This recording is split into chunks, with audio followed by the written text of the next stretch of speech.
Welcome back to Gear Focus. Today we're comparing two gimbals. We have the Zhiyun Weebill 2 Pro and the DJI RS2. Now let's go ahead and cover the specs of these two gimbals.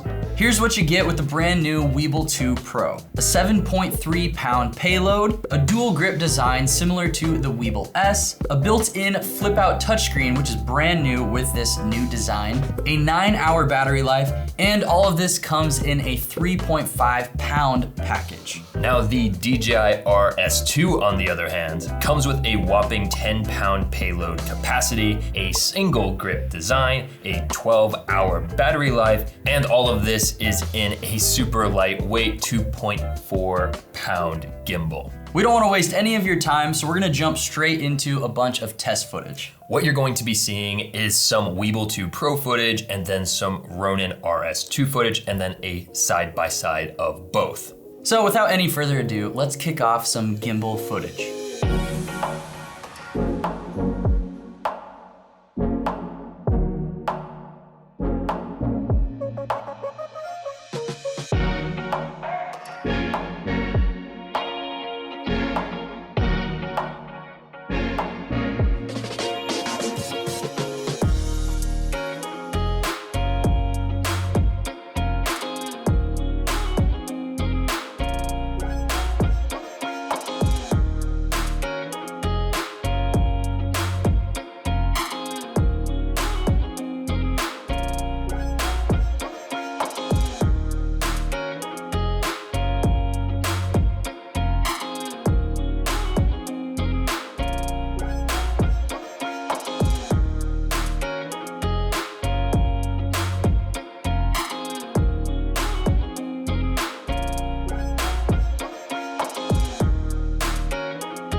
Before we give you our thoughts on these gimbals, drop a comment down below and let us know which gimbal you think is the best and why. But now we're gonna go ahead and give our thoughts from using these two gimbals ourselves. Straight up, I think that the Ronin has the smoother footage. Not to say that the Weebil 2 Pro didn't perform well. In fact, the footage does look good, but when we were looking at the footage, and even while using it, I feel like we said a few times, like, just the Ronin just looks and feels better, right?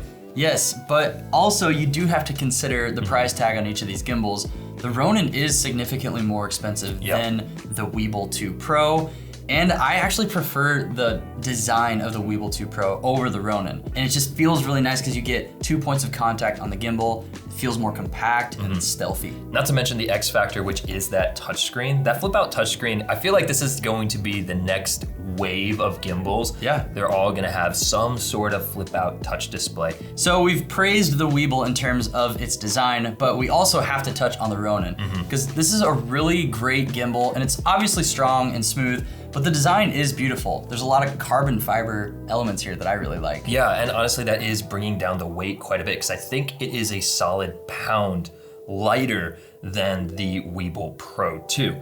So that's something interesting. Additionally, I do feel like, in my opinion, I don't know about yours, I do like the feel of the rubber grip on this better. The Weebil almost had like a sticky texture. Yeah, I think overall the Weebil feels a little bit more plasticky to me.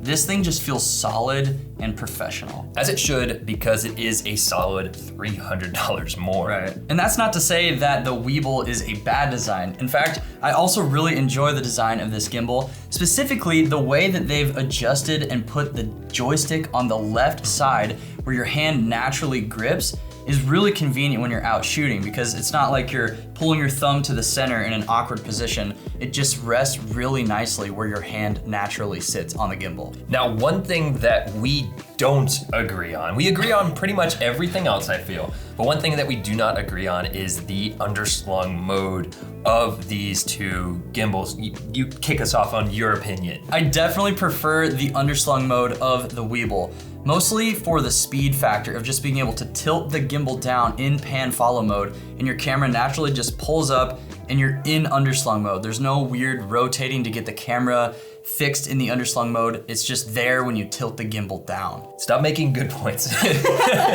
My personal and probably unpopular opinion is that I don't like it because when I go into my underslung mode, I'm having to physically lower and hunch my body to get lower to the ground. Yeah. When I am using the Ronin design, I can actually use this to hold it upside down, and now I can literally stand physically upright and get it all the way down to the ground. It also works really nicely for if you're standing on the ledge and you want to get down low underneath the ledge. That's a good point. I do really like it. I feel like it also, for some reason in my hands, is more stable. Yeah, and I think it could also come down to what you are shooting with your gimbal. I think if you're using the Weebil 2 Pro in like an athletic or parkour or like high movement environment, having that gimbal in that stealthy side position would be really nice because you can kind of run easily with it. But if you're shooting more slow style stuff where you just need it to be really smooth, the Ronin's design in underslung is also really good. Okay, so Zach, we've talked a lot about these gimbals. Yes. But I feel like this is really the question that matters. The Ronin RS2 is smoother, but is it worth the extra $300 when we are comparing these two gimbals? This is such a difficult question because I really love the footage from the Ronin. It's hard to ignore how smooth it looks and the build quality is amazing. But $300 extra is a lot. Yeah. And I think one of the X factors in this decision is what camera you're using. Sure. We shot most of our test footage on the A7S III, which has incredible active IBIS stabilization. Yes. And when you turn the IBIS on, it made those comparison shots look a lot more similar. I think personally, if I were to make this decision for myself, I would probably go with the Weebil just because I love the design. I love the new flip out touchscreen, and I'm lucky to be using a Sony camera that has really good IBIS. So I'm gonna stamp my decision as the new Weebil 2 Pro. Yeah, honestly, I think I agree. I think maybe what we're gonna end up seeing is a lot of the designs from the Weebil Pro 2 inserted into a Ronin down the line. I think that's gonna be the ultimate gimbal later, but for now, for the price and the features and the stable results we're getting, I think we're gonna say between these two, the Weebil 2 Pro is the winner. If you're looking to add to your camera repertoire or maybe clean it up a little bit, definitely head over to gearfocus.com for all of your camera buying and selling needs. Be sure to like the video to support the channel and subscribe to join the Gear Focus family. And as always, we'll see you in the next one. Ooh, didn't even look.